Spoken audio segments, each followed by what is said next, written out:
हम तलाश लेंगे। फिर उन्होंने मेरे कमरे की तलाश ली, फिर सभी कमरों की तलाश ली, ऐसा कुछ भी नहीं मिला उनको।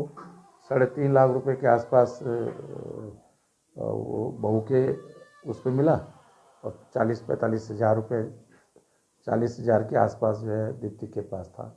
क्योंकि ये अचानक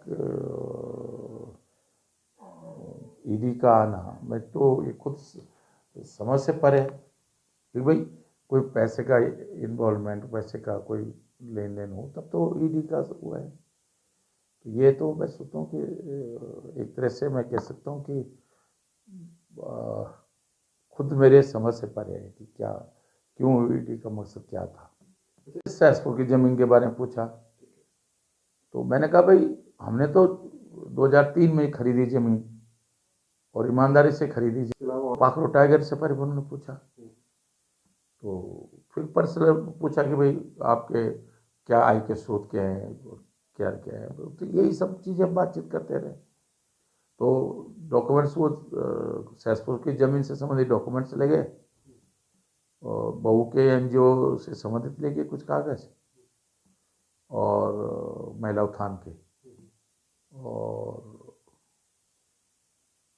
पाखरो टाइगर सफारी में तो मेरे पे कोई कागज़ थे ही नहीं। क्या कुछ लॉकर वगैरह या फिर कुछ चीज़ें? लॉकर, एक लॉकर है वो पीएनबी का है यमुना कॉलोनी में, उसकी चाबी ले गए, और वो उन्होंने कहा है कि हम जिस दिन खोलेंगे उस दिन सामने खोलेंगे। लेकिन अब एक डर ये भी है कि उसमें अभी तक कोई पैसा नहीं है लॉकर में। अब पता नहीं कल कौन कोई क्या खेल कर दे, तो नहीं समझ पा रहा हूँ भाई।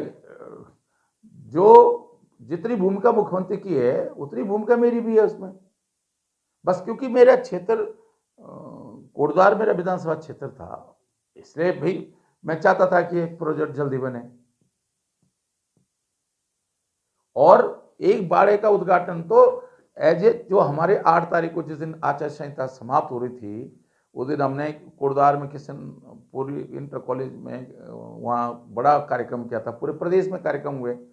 तो वीडियो कॉन्फ्रेंसिंग के माध्यम से मुख्यमंत्री जी ने उद्घाटन किए, लोकार्पण किया। तो इसका पाखरो टाइगर सफारी का लोकार्पण भी उस दिन हुआ है माननीय मुख्यमंत्री जी के हाथों।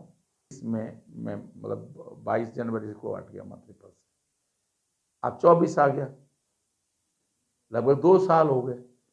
अब ये 2 साल में भाई अब अचानक आज ही क्यों, मतलब 1 साल पहले होता, आज ही क्यों हुआ? तो ये क्योंकि चुनाव नज़दीक है। और मैं तो देखिए पार्टी मैं कांग्रेस से मैं टिकट नहीं मांग रहा हूँ, लेकिन पार्टी मुझे अगर लड़ाएगी चुनाव तो मैं लड़ूंगा चुनाव। लेकिन मैं फाइटर हूँ, मैं घबराने वाला नहीं। कल तक मैं दुखी था, बल्कि मैं कल से मैं और ऊर्जा, ईडी को तो मैं धन्यवाद देना चाहता हूँ, और जिसने भी भेजा मैं उनका धन्यवाद देना चाहता हूँ। इसके कारण मेरा आत्मबल बढ़ गया, और मेरा मैं और जो मैं बीच में सोचा था कि एक बार के लिए नहीं चुनाव लड़ूंगा, तो आप सबसे चंदा लूंगा क्योंकि मेरे पास पैसा भी नहीं है, और चंदा लेके मैं तो ईडी वालों से भी कहा भाई यार मैं तो रोज एक की टोपी दूसरे को पहना रहा हूँ, एक का कर्ज देना है तो एक से ले रहा हूँ। मैंने सीबीआई उनसे ईडी वालों से कहा भाई इस समय क्राइसिस में, फाइनेंशियल क्राइसिस में, तुम अच्छे टाइम पे आए हो। मैंने कहा 1 महीने की तनख्वाह, तुम्हारे बाल बच्चे भी हैं, लेकिन आधी तनख्वाह तो दे दो कम से कम चंदा के रूप में कि भाई चलो मैंने कब मेरे पास होगा तो मैं लौटा दूंगा तुम्हारे पैसा।